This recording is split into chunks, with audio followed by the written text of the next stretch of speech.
La libertad en la Edad Media era un privilegio.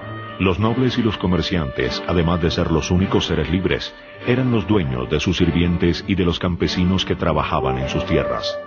Los únicos que gozaban de la libertad, sin ser nobles o ricos, eran los constructores, palabra que en francés arcaico traduce masón. El rey francés Luis IX ordenó en el año 1240 dar ciertas prebendas a los masones, como permitirles el desplazamiento entre una ciudad y otra, rebajarles impuestos y otra serie de ventajas, así que los constructores los llamó francmasones, es decir, constructores libres. En los años del oscurantismo, un grupo de hombres perseguidos por la monarquía se reunió a trabajar en secreto.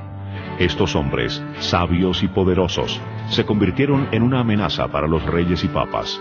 Se trataba de los míticos caballeros templarios, quienes escapando de la hoguera y la tortura se mezclaron con los francmasones, dando origen a una nueva orden misteriosa y secreta. Esta sociedad aún existe, es la masonería. Sobre la masonería se han hecho un sinnúmero de especulaciones. Se dice que es una secta religiosa, que en sus rituales se adoran dioses propios que nadie conoce. Otros miran a los masones como una corriente filantrópica, pero la gran mayoría no sabe exactamente qué es, a qué se dedica y qué busca. Es una institución, ¿sí?, que tiene como por objetivo hacer crecer al ser humano en toda su dimensión moral, física, intelectual, espiritual. Pero tengo que aclarar que no es una secta, en el concepto de que no está casada con algún principio, con algún concepto, es de origen absolutamente universal. O sea, en el seno de la masonería hay personas de diferentes religiones, cristiana, islámica, indígena, ¿sí?, porque no tiene una connotación sectaria. Su base principal es la tolerancia y la universalidad, es eminentemente universal. Una asociación de hombres libres y de buenas costumbres que buscan el perfeccionamiento moral de la humanidad. Es un sistema de símbolos y cada símbolo representa una virtud.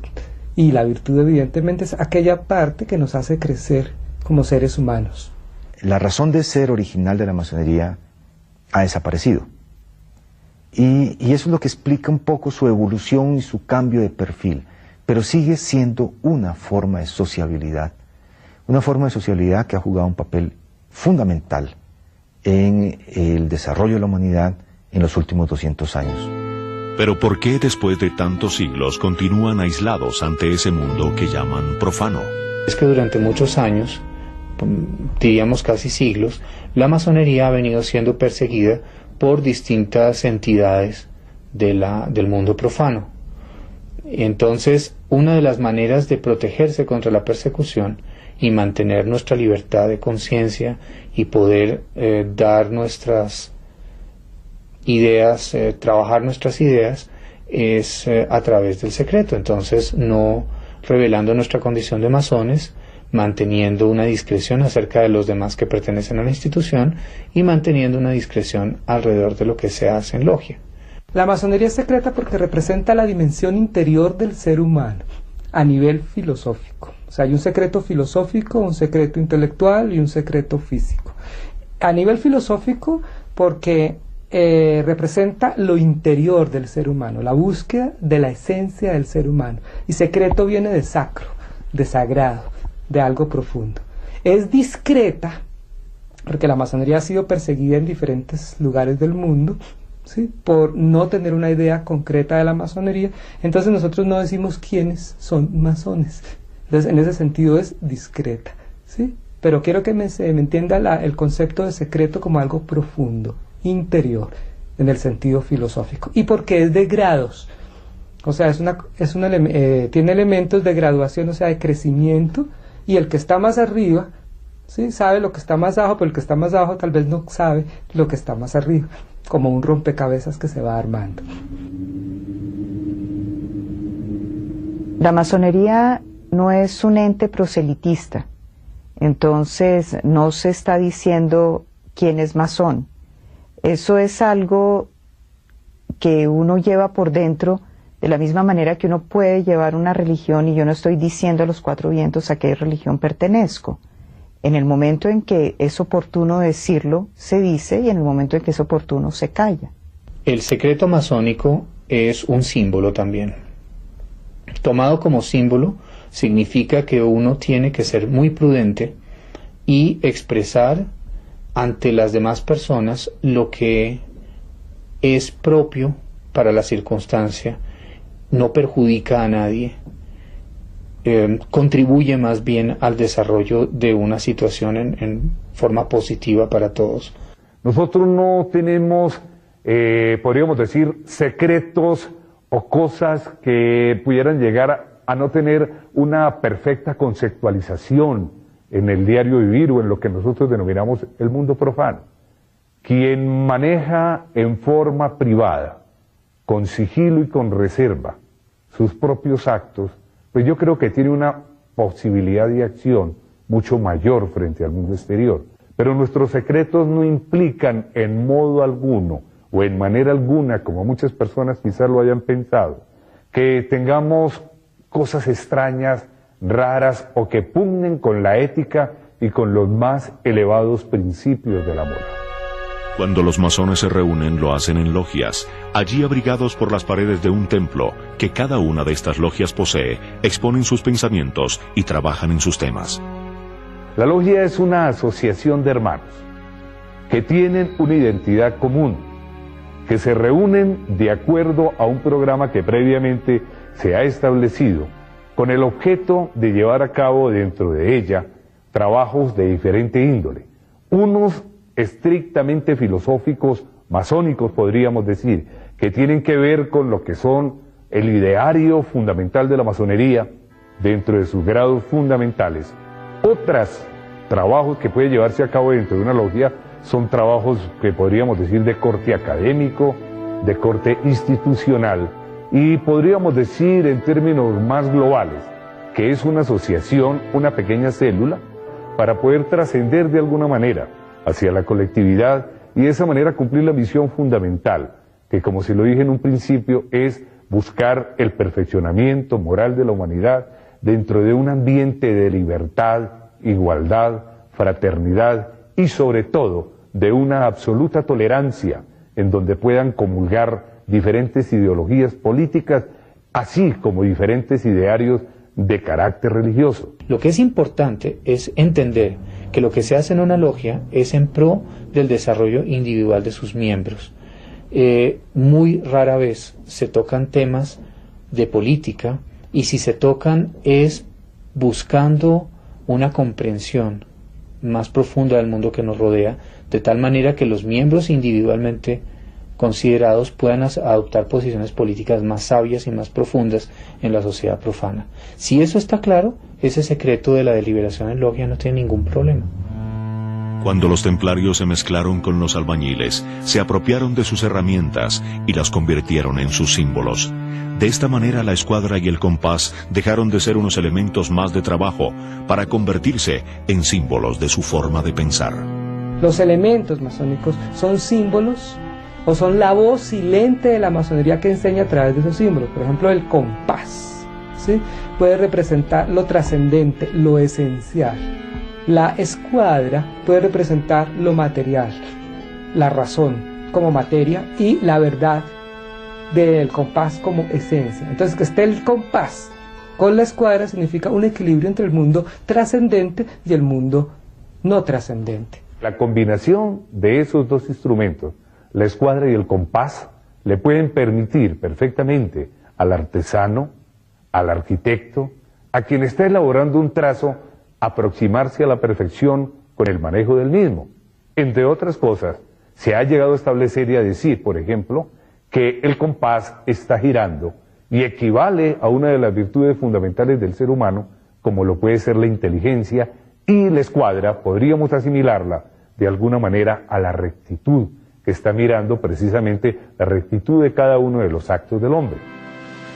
El trabajo que los masones hacen en sus logias se lleva a la práctica en el mundo exterior. Sin saberlo, muchos de nosotros hemos pertenecido directa o indirectamente a instituciones creadas por los masones y organismos que son de gran importancia para la humanidad. Nacieron en el seno de una logia.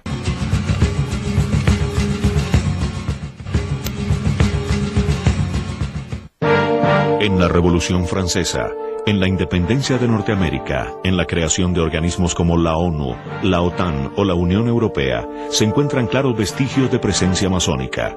Esta influencia hace pensar en la masonería como un complot para crear un nuevo orden mundial. Sí fue un complot.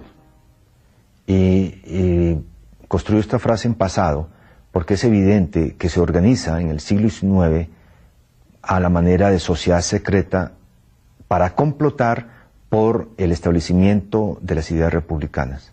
Es muy claro que sí. De allí se deriva un imaginario, ya para el siglo XX, de que todo se explica a través del complot y que detrás de todos los hechos existe un grupo de personas que están complotando y calculando qué va a hacerse y cómo se va a funcionar, y como si 4 o 5 personas manejaran a través de una tramoya el funcionamiento de las naciones. Realmente eso en el siglo XX no existe. En sentido estricto, el masón no conspira contra nadie. Han conspirado contra nosotros. La masonería sería un complot contra lo que no deje progresar al ser humano. Me explico. Por ejemplo, si hay hermanos nuestros que son científicos, entonces la masonería les aporta ciertos valores humanos para que esa ciencia no esté en contra de contaminar o dañar. Entonces es un complot contra cualquier ambiente oscurantista. La masonería es una instancia de creación cultural, básicamente. Entonces, en forma indirecta, ha preparado las mentes de las personas para el advenimiento de entidades o instituciones que hoy en día son consideradas benéficas, pero directamente no ha impuesto ninguna de esas instituciones ni la ha diseñado. Nosotros buscamos, ojalá, que nuestros hombres estén dirigiendo las altas esferas del Estado, las altas esferas del Poder Judicial, pero con un sentido constructivo. ¿Cuál es el sentido constructivo? De beneficio de la colectividad, de beneficio de la humanidad, y que todos los días podamos avanzar un poco más allá. Existen muchos personajes famosos que han sido masones. Sin saberlo, hemos estudiado sus vidas, sus obras. Su papel en las artes, la ciencia y la política ha sido decisivo. Personajes como Franz Liszt, George Washington, Rudyard Kipling y Henry Ford son un ejemplo de ello. Mencionemos un pensador, un filósofo de la calidad de Goethe en Alemania. Sin lugar a dudas, uno de los genios más grandes que ha dado la humanidad. Y es uno de los claros exponentes de la masonería. Por ejemplo, en Alemania le destaco esa personalidad. ¿Y qué no decir de otro ilustre alemán o austroalemán, si la expresión, si no estoy muy equivocado, como fue Wolfgang Amadeus Mozart, uno de los grandes genios de la música, masón confeso? Muchas de las obras de Mozart fueron hechas precisamente inspirado en los rituales masónicos, y la más conocida de todas es la flauta mágica, precisamente. Dentro de esa enorme composición musical y espiritual de Mozart, tuvo cabida precisamente la masonería, y él hizo diferentes tipos de obras para cada uno de los actos fundamentales de la masonería, nuestras tenidas fúnebres. Bolívar, realmente el único americano que es miembro de una logia masónica antes de la independencia es Bolívar. Simón Bolívar, siendo muy joven, pasa por París y es recibida en una logia de París. Además de estos dos, es un absurdo mencionar a otro hombre extraordinario, como lo fue sin lugar a dudas el más grande físico de este siglo que termina, Albert Einstein. También perteneció a la orden masónica. Los derechos del hombre los trajo por primera vez a América un masón, fue Antonio Nariño, y Antonio Nariño sufrió cárcel por eso. Otro músico que puedo destacarle, Joseph Haydn, otro gran maestro precisamente alemán, que perteneció a la orden masónica. Y en el orden político, la gran mayoría de presidentes de muchos países, de grandes potencias, como lo fue en los Estados Unidos, la gran mayoría de sus presidentes, pero destaquemos en este momento, por ejemplo, a Franklin Delano Roosevelt, José Martí, el apóstol de la independencia cubana, perteneció a la masonería, como lo perteneció Maceo también allá. Y destaquemos también a ese gran hombre que fue Salvador Allende, un hombre de un ideario filosófico muy comprometido con los conceptos precisamente del bienestar social de la humanidad. Se me ocurre recordar en este momento en Argentina, aquel famoso escritor argentino Domingo Faustino de Sarmiento, también perteneció a la masonería. En Ecuador, Eloy Alfaro. Es decir, son múltiples los hombres de destacados valores intelectuales y morales y políticos que han pertenecido a la orden masónica. La masonería es exclusiva para los hombres. Las mujeres solo pueden asistir a unas reuniones llamadas tenidas blancas. Pero hace más de 100 años nació una vertiente llamada el derecho humano, que abrió sus puertas para que las mujeres ingresaran a la orden. A pesar de que en Latinoamérica y otros continentes existen desde hace muchos años logias mixtas, la vertiente dominante de la masonería, de influencia anglosajona, no reconoce a la masonería mixta ni a la masonería femenina. Las califica como ilegítimas. La no aceptación de la mujer en muchos casos no se debe a la existencia de una idea de que la mujer es inferior. Si bien en el grueso del público puede haber esas nociones, entre los masones puede ser inexacto aplicar eso en forma tajante. El ritual masónico es considerado por algunos masones como un ritual eminentemente solar y por lo tanto masculino. Tenemos una serie de principios básicos o fundamentales que denominamos antiguos linderos o LACMAR del idioma inglés, que quieren significar unos linderos que no pueden ser inviolables de una parte y que constituyen la base fundamental de la masonería. Uno de esos principios estableció que a la masonería no pueden ingresar las mujeres. La masonería mixta existe fuera de Colombia desde hace mucho más tiempo, existe desde hace más de 100 años en Francia, y hay unas logias pioneras mixtas en América Latina que datan de inclusive hace más de 100 años, alrededor de 120, 130 años hubo unas logias mixtas en Uruguay y en Argentina. Solamente hasta este siglo y a mediados del siglo XX que está culminando, podríamos decir que la mujer ha adquirido la plenitud de sus derechos en lo que es la civilización del mundo occidental. Entonces, acorde con ello, remontémonos 200, 300 años hacia el pasado. La mujer siempre estaba sometida en una o en otra forma a la potestad de sus padres o a la potestad de sus esposos. Uno tiene que darle prioridades a ciertos momentos en la vida, y mientras que los hijos estuvieron pequeños no ingrese a la masonería. A medida que los hijos van creciendo, uno tiene tiempo de dedicarse a sí mismo. Entonces, ese es un tiempo que le dedico a mi progreso personal, y obviamente ellos también usufructúan porque ellos ven los beneficios de la masonería en la educación, en el ambiente de la casa, entonces no hay de qué quejarse. Para mí la masonería ha sido el camino desde muy niña, en donde fui muy resistente a aceptar dogmas y a aceptar imposiciones, de tal manera que yo siempre pensé que la masonería era mi camino. Las mujeres y los hombres ahí en este caso estamos tratados en igualdad. En algunas logias masculinas existe lo que es la paramasonería femenina, que eso ya es distinto. En logias masculinas donde no se admiten a las mujeres, hay unos grupos femeninos que hacen labores sociales, que hacen obras de caridad, pero no participan de los rituales. En cambio, en la masonería mixta se participa del ritual a igualdad con los hombres. Los mitos que se tejen alrededor de la masonería han generado el rechazo de muchos. A través de la historia, los masones han sido perseguidos y torturados. Desde sus orígenes más remotos, la masonería ha sido víctima de la persecución. Religiones intolerantes, grupos políticos, gobiernos totalitarios han hostigado a la masonería, llegando incluso a eliminar y torturar a muchos de sus miembros. ¿Quiénes están en contra de la masonería? ¿Qué es lo que se teme de ella? Existen grupos, agrupaciones de personas que están muy temerosas de que la masonería esté desarrollando actividades perjudiciales para la sociedad. Y al tener estos temores, generan una paranoia, un delirio de persecución y la emprenden contra la masonería.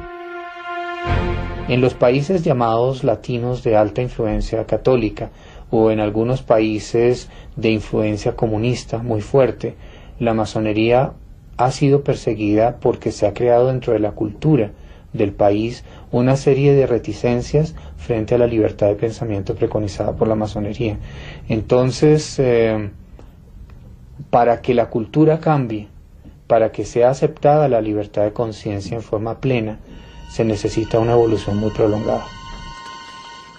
La gran mayoría de las situaciones se han dado por problemas de discrepancias de concepto y de intolerancia de parte de las organizaciones no masónicas que temen que la masonería esté fomentando su destrucción. En ciertos casos, estos temores sí han tenido fundamento, pues algunas logias se han involucrado en temas exclusivos de los gobiernos.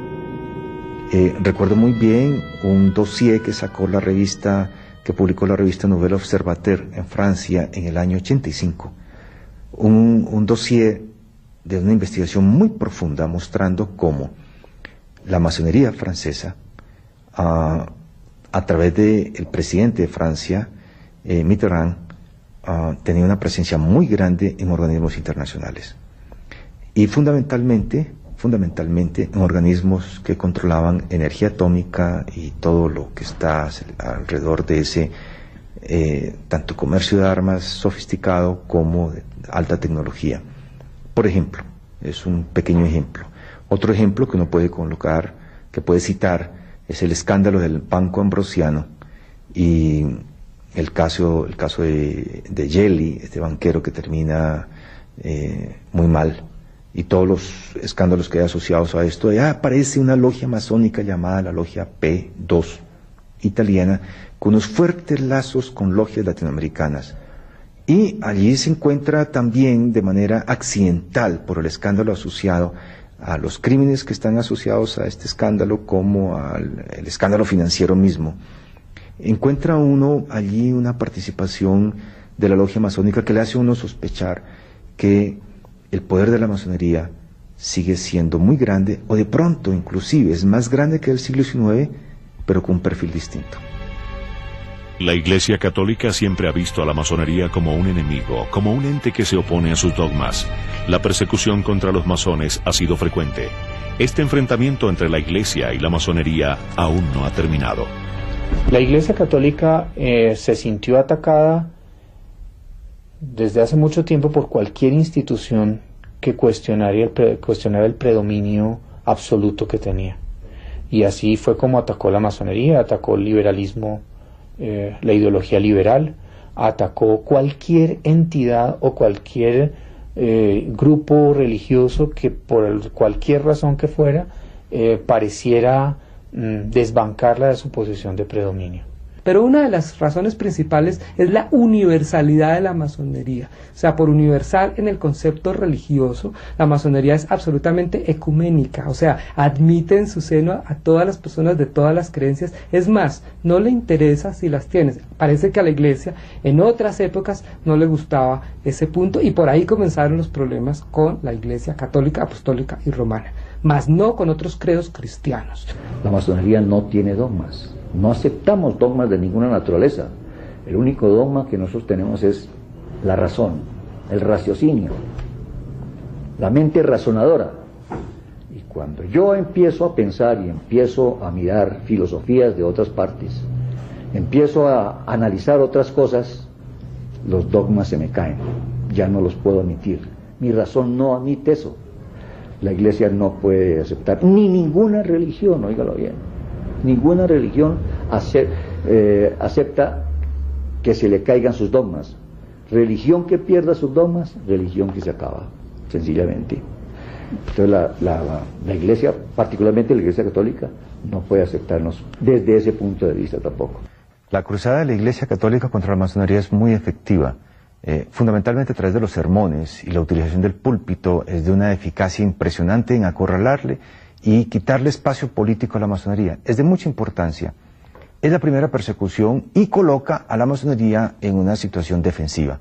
Es la masonería en la que tienen que entrar a explicar que no hay ritos satánicos, que no son ateos, que no son anticatólicos, que una cosa es ser masón y otra cosa es las creencias religiosas.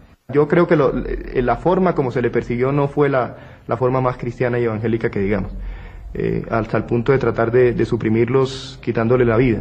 Eso me parece que en ningún momento se justifica, pero creo que también dieron motivos al pasar. La Iglesia nunca ha estado en contra de la razón. Del exceso de la razón, sí. Porque es que cuando yo creo que tengo la verdad, el otro tiene la mentira y yo tengo la posibilidad de imponerme a él, bien sea o por la razón o por la fuerza. Ese es el presupuesto básico que se manejaba en esa época. Si tú no estás conmigo, están contra mí, entonces la única solución es suprimirlo. Somos librepensadores. Aquí admitimos a hombres que tengan cualquier religión, no importa cuál. Que tengan únicamente, le exigimos, tenga una creencia en Dios. Llámelo como lo llame. La religión católica, que es la que usted dice que nos ataca, ella no puede admitir eso. No admite que nosotros tengamos que se acepten hombres de cualquier religión, porque es que la religión católica dice que es la única verdadera. Para ella no pueden existir otras religiones, y eso no puede ser así. La mentalidad del hombre, la libertad del hombre, debe permitírsele que tenga y piense lo que desee y esté en un sistema religioso o filosófico que desee. En el siglo XVI, en particular la Iglesia Católica en Occidente, proscribió y prohibió todo lo que no estuviera de acuerdo con el dogma confesional precisamente de esta Iglesia. Esa fue quizás una de las razones por las cuales el Papa Clemente XII en 1738 excomulgó a los masones, y esa excomunión no solamente data desde ahí, sino que fue reiterada después por el Papa Benedicto XV y así sucesivamente hasta el Papa, que tenga yo conocimiento, el último fue el Papa León XIII, en donde excomulgan a los masones. ¿Por qué razón? Si uno lee los fundamentos de la primera bula papal que estamos mencionando, por trabajar en secreto y por permitir dentro de sus reuniones personas de diferente credo o diferente idea religiosa. En ese momento quizás se pudo justificar, pero hoy por hoy la misma Iglesia Católica ha evolucionado y los modernos sistemas constitucionales, como es el caso de este país, se han caracterizado precisamente por permitir la libertad conceptual que cada quien tenga de la deidad o de Dios. El problema de la excomunión de los masones era que había mucho católico, incluso sacerdotes, dentro del movimiento masónico, ¿sí? Es decir, que no era, como veíamos, nace dentro de la misma estructura de la Iglesia. Como no lo habían censurado, muchos sacerdotes se identificaban con ese movimiento de libertad, de igualdad, de fraternidad, de crear una humanidad en donde pudiéramos de verdad vivir en tolerancia y respeto, y sobre todo que eso no solo se lo estaban anunciando a los católicos, sino que había un movimiento aperturista también hacia la corriente protestante, que en esa época también, sabemos, a partir de la Reforma, había tenido bastante peso dentro de la misma institución de la Iglesia.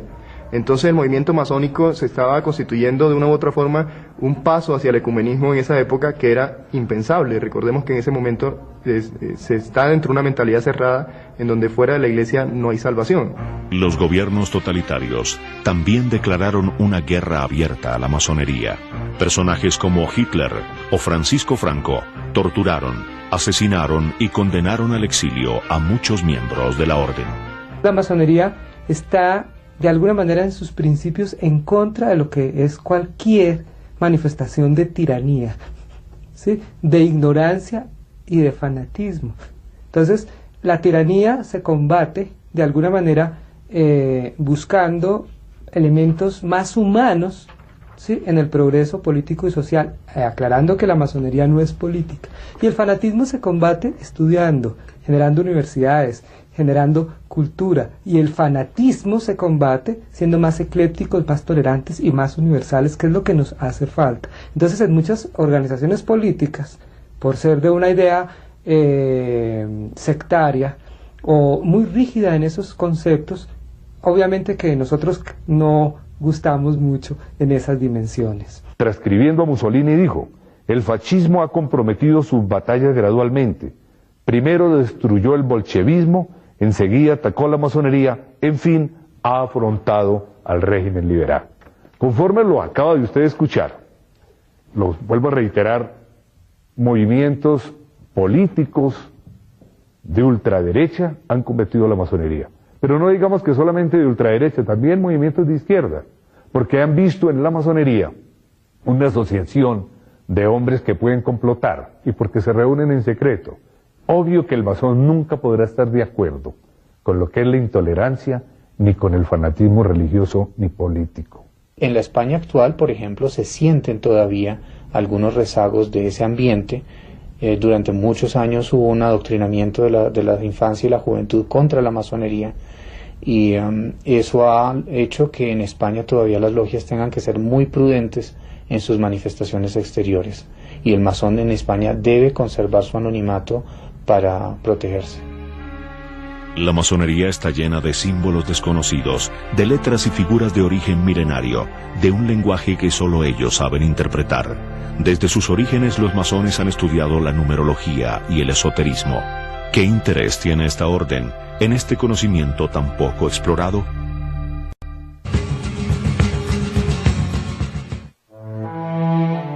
La masonería es esotérica, enigmática. Símbolos como el sol, la luna, los signos zodiacales están plasmados en las paredes de los templos, y el camino al conocimiento que sigue todo masón está marcado por el estudio del esoterismo.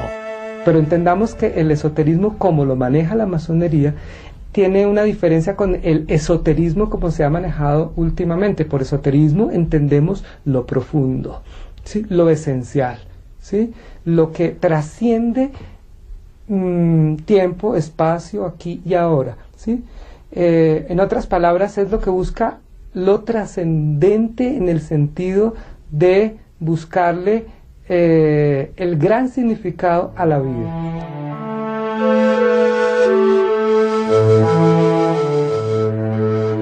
No es un esoterismo que venga emparentado a la superstición, es un esoterismo filosófico que le da un significado mucho más profundo al mismo símbolo.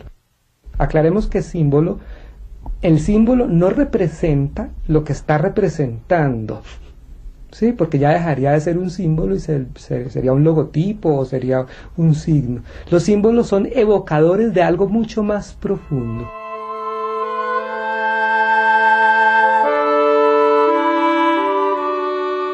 Indudablemente que no nos podemos alejar de que la masonería es bastante esotérica. Hay que tenerlo en un concepto filosófico muy cierto. De hecho, existen muchas logias y muchos masones que trabajan fundamentalmente en esoterismo, que son bastante esotéricos sus trabajos. Y de ahí encuentra usted una respuesta también a una pregunta que me formuló hace un momento. ¿Por qué la masonería es secreta? ¿Qué implica el esoterismo? Precisamente la introspección del individuo para buscar ese tipo de perfeccionamiento. Y evidentemente existen muchas logias cuyos trabajos son fundamentalmente esotéricos. Creador omnipotente, luz del espíritu universal, el eterno y justo. Estas son algunas formas como los masones llaman al gran arquitecto del universo. Una idea donde confluyen diversas creencias que ha provocado que los profanos piensen en la orden como una religión. La orden de los caballeros templarios, ya le dije, no dependía más que de los papas. Luego era una orden sumisa a la iglesia.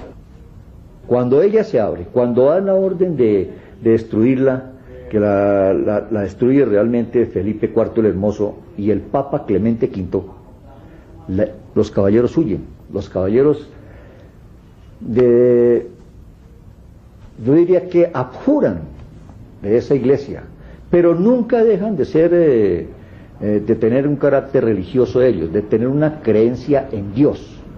Y de ahí es donde viene el deísmo y la masonería. Nosotros tenemos que tener una creencia en un ser supremo al cual llamamos el gran arquitecto del universo. Cuando hablamos del gran arquitecto creador del universo, estamos haciendo la referencia fundamental al principio supremo. Dios, en el sentido más conocido en el lenguaje del mundo profano, podríamos decir, es decir, Dios, el principio creador del universo. Lo denominamos gran arquitecto del universo porque, conforme lo podrá usted observar y se podrá mirar con mucho detenimiento en enciclopedias y libros, la masonería se ha ilustrado de símbolos provenientes precisamente de la albañilería y de la construcción. Entonces, de ahí el por qué se denomine el gran arquitecto creador del universo, que ilustra y a cuyo nombre y a cuya gloria realizamos todos los masones nuestros trabajos, nuestras reuniones individuales y particulares, sino también, y además, una manifestación concreta de los actos que llevamos a cabo en nuestra vida diaria. Los masones se encuentran esparcidos por todo el mundo, hablan diversos idiomas y sin embargo pueden entenderse entre sí gracias a un antiguo sistema de símbolos. Este sistema incluye el lenguaje tripunteado, una clave formada por 3 puntos que se encuentra en todos los escritos masónicos. Los 3 puntos de la masonería hacen alusión primero a los principios filosóficos de libertad, igualdad y fraternidad, que ha sido como un eslogan filosófico y de vivencia que nosotros planteamos. Hacen también alusión a las trinidades de todas las antiguas religiones, ¿no? El cristianismo tiene el Padre, Hijo, Espíritu Santo, Osiris, Isis, Horus, Brahma, Vishnu, Shiva de los hindúes, y es la luz, o sea, lo esencial que va de alguna manera piramidalmente hacia lo común y normal. Entonces estos 3 puntos, como usted lo dice, pertenece a un lenguaje cifrado, que nos están recordando también la figura que se desprende de ellos, que es otra figura arquitectónica muy hermosa, un triángulo, que implica necesariamente la perfección y precisamente el que cada uno de nuestros actos sea precisamente para glorificar aquellos aspectos fundamentales del ser humano y en particular, de manera particular, para glorificar al gran arquitecto del universo. Muchos velos hay alrededor de los rituales masónicos. El secreto manejado por los miembros de la orden ha creado un halo de misterio entre los profanos. Entre ellos mismos existen secretos que solo van develando a medida que alcanzan grados más altos. Por eso a nuestras cámaras no les fue permitido grabar ni el más simple de sus rituales. Existen diferentes tipos de ritos. Los más conocidos en el mundo occidental, sin lugar a dudas, son el denominado rito de York y el denominado rito escocés, antiguo y aceptado. Es una forma de ubicarse dentro del templo. Podríamos decir casi que una especie de reglas fundamentales para empezar a elaborar el trabajo. Los rituales que se practican son rituales en donde la interpretación de los símbolos se hace a través de movimientos de las personas, de movimientos del cuerpo de las personas, parlamentos, se dicen cosas. Esos son los rituales. Existen multiplicidad de rituales en masonería. Hasta donde tengo entendido, los diccionarios nos dan cuenta de 99 ritos o más. Un rito es un psicodrama, es una representación de algo, ¿sí? Como para que ustedes tengan una idea, una representación de algo que de alguna manera genera una transferencia en las personas que lo practican. Transferencia es algo que llega a lo profundo. Básicamente los ritos y todo lo que se hace en la masonería obedece a la representación de símbolos que representan ideas que están casadas con la idea de crecer y ser mejores que nosotros mismos. Pero no es un rito como de adoración, como el ritual religioso, que es adorar, pedir. No, es la representación de un psicodrama, del psicodrama humano, básicamente. Hombres y mujeres encuentran muchas razones para buscar a la masonería y permanecer en ella. Algunos lo hacen por una búsqueda intelectual, otros por influencia de personas cercanas. ¿Cómo logra una orden tan cuestionada seguir atrayendo a sus filas a hombres y mujeres? ¿Qué motiva a sus miembros a continuar en ella? Alrededor de mí encontré muchísima gente a la cual yo le veía unas cualidades morales muy grandes, y lo que tenían en común esas personas era la masonería. Entonces eso me invitó a ingresar a la masonería. Principalmente por un espíritu de búsqueda que tuve desde muy pequeño y que fue cultivado a lo largo de los años gracias a la ayuda de muchas personas que me supieron fomentar ese espíritu, esa curiosidad, tanto intelectual como sensible, artística. Y todo eso confluyó en una vocación masónica muy fuerte. Desde que me conozco, podríamos decir, siempre he sentido un profundo respeto hacia los demás. Y he reclamado para mí, como algo que no permito que se oye o se pretenda derrumbar, mi absoluta libertad de analizarlo todo, de verlo todo y de conceptualizarlo de esa manera. El que desea ser masón golpea. Yo golpeé a la masonería. La masonería me estudió, me analizó y me admitió en sus templos. Ya adentro, conociendo su filosofía, más amor le tengo yo todavía a la masonería. El hecho de crecer internamente, el hecho de también de manejar la razón correctamente y la justicia. Entonces me hizo sentir en un ambiente cómodo para la investigación y el poder compartir con otros precisamente esos conocimientos y esas inquietudes. Por muchos siglos ha perdurado la masonería. Sus ideales de libertad, igualdad y tolerancia se han convertido en principios de los países democráticos. Al parecer, el fin de la masonería todavía se encuentra muy lejano. La masonería es una idea que tendrá vigencia mientras existan seres humanos. Que tenga vigencia no quiere decir que siempre va a haber organizaciones masónicas a mano. Quiere decir que existirá la posibilidad de que alguien asuma la tarea de redescubrir para sí mismo y para su generación la importancia del trabajo masónico. Yo no creo que la masonería se acabe como tal. Puede que tenga unos ciclos donde haya mayor afluencia de personas y otros ciclos donde haya menos, pero esta búsqueda espiritual que todos estamos sintiendo ahorita hace que la masonería tenga muchísima vigencia. Lo que pasa es que no es la única escuela donde se enriquece el espíritu. Hay muchísimas ahorita, pues entonces es una de tantas. Yo no creo por una razón muy elemental y muy sencilla. Yo creo que el hombre, por más de que evolucione la tecnología y el mundo científico avance día a día, la concepción espiritual del hombre tiene que ser todos los días más pujante y más grande. Sí se va a acabar. Ahora hay 4.500 millones de años cuando explote este planeta, cuando se muera, porque el Sol va a volverse una estrella enana y va a explotar, se va a acabar la masonería. Yo no creo que se acabe la inquietud de crecimiento espiritual en el ser humano. Y siempre habrá en este planeta Tierra personas inquietas en ese sentido. Yo personalmente creo que la masonería como movimiento grande que es, tiene sus altibajos. Hay momentos en que tendrá su apogeo, hay momentos en que disminuirá. Yo creo que por ahora no se va a acabar la masonería. Sería demasiado pues pedirme visión de profeta en el sentido malo de la palabra, como visionario, como futurólogo, pretender trazarle un curso a la masonería a largo plazo. Yo creo que hoy está bastante fuerte,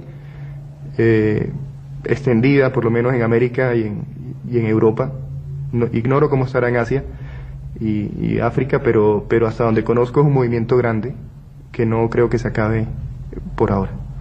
La masonería se va a convertir en una especie de club. Sí. La logia masónica termina convirtiendo en un lugar donde la gente se encuentra para charlar entre amigos y amigas La masonería tiene una influencia muy fuerte en el mundo occidental. En Escandinavia el 40% de su población está vinculada a logias masónicas. En Estados Unidos, la masonería dona fondos al 70% de los hospitales públicos. ¿Cómo influye la masonería en América Latina?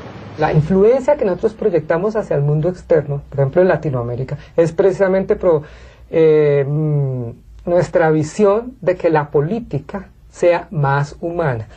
Por más humana es más democrática, o que de alguna manera trabaje esencialmente en ambientes de justicia. Indudablemente en Chile la masonería tuvo influencia, primero, en que los exabruptos que se cometieron con la toma del poder violento por parte de la Junta Militar fueran limitados. La Iglesia Católica cumplió funciones a ese nivel. A ver, no siempre para limitar el alcance, pero por lo menos trataron de aliviar en alguna medida, o por lo menos no dejar silenciar los desmanes cometidos, ¿no?